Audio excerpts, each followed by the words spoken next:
Labas, kolegos, bendraminčiai. Vaizdo įrašas darytas truputėlį anksčiau, statyto aikštelėje. Garso takelį įrašinėjau vėliau, nes tiesiog objekte filmuoti ir įrašinėti garsą pernelyg sudėtinga, nes visgi vyksta statybos darbai, vieni gręžia, vieni kala ir tiesiog labai sunku yra nufilmuoti, kad viskas puikiai girdėtųsi, kas yra kalbama. Tai čia filmavau mūsų gipso montavimą viename iš mūsų projektų. Tai ką norėčiau pasidalinti, tai unikalus būdas pagaminti ir sumontuoti gipso ruošinius, LED nišas, visokias LED, ne tik LED nišas, bet ir užuolaidų, karnizų nišas. Ir nieko nėra geriau, kai visas ruošinys yra gaminamas saito aikštelėje, kai gali išgaudyti visus reikiamus matmenis ir išlaikyti tą tokį gipso montavimo vientisumą su originaliom siūlėm, išvengiant tų, kaip sakoma, neoriginalių siūlių, nes aišku, kai glaisto visą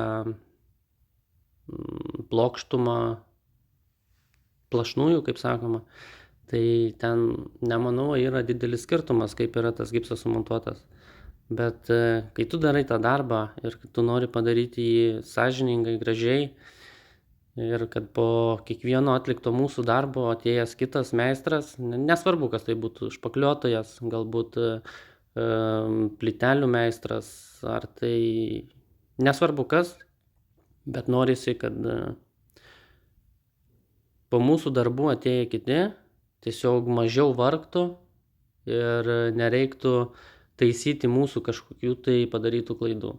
Tai aišku, gipso montavimas nėra kažkoks tai labai paprastas darbas, kurį galėtų paimti atlikti šiais laikais belekas, nes tikrai yra unikalių projektų, unikalių nišų, unikalių visokių kampų, įnešimų, išnešimų, LED apšvietimai, užuolaidų paslėpimai. Tikrai yra iššūkių kiekviename darbo etape, kai tu nori padaryti darbą sąžiningai, kruopščiai ir kad išėjus iš objekto nereiktų jį grįžti. Tai šiam objekte paskyriau tikrai daug laiko.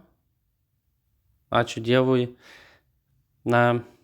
Visgi ką išmokau per tiek daug metų, pasiteisino ir bent jau mano rezultatas tikrai džiugina. Džiugina mūsų klientus, džiugina dizainerius, kurie tas visas nišas projektuoja, dėlioja, kaip kas turi būti, kaip kas turi pasidaryti. Ir tikrai smagu prieš visus tuos žmonės, kurie dirbo prieš mus ir kurie dar dirbs po mūsų. Tai gero vaizdo įrašo, pažiūrėkit, įvertinkit ir kam nesunku, padedam laiką. Tai savo garso takelį baigiu, o jums gero žiūrėjimo iki galo. Susitiksim objekte.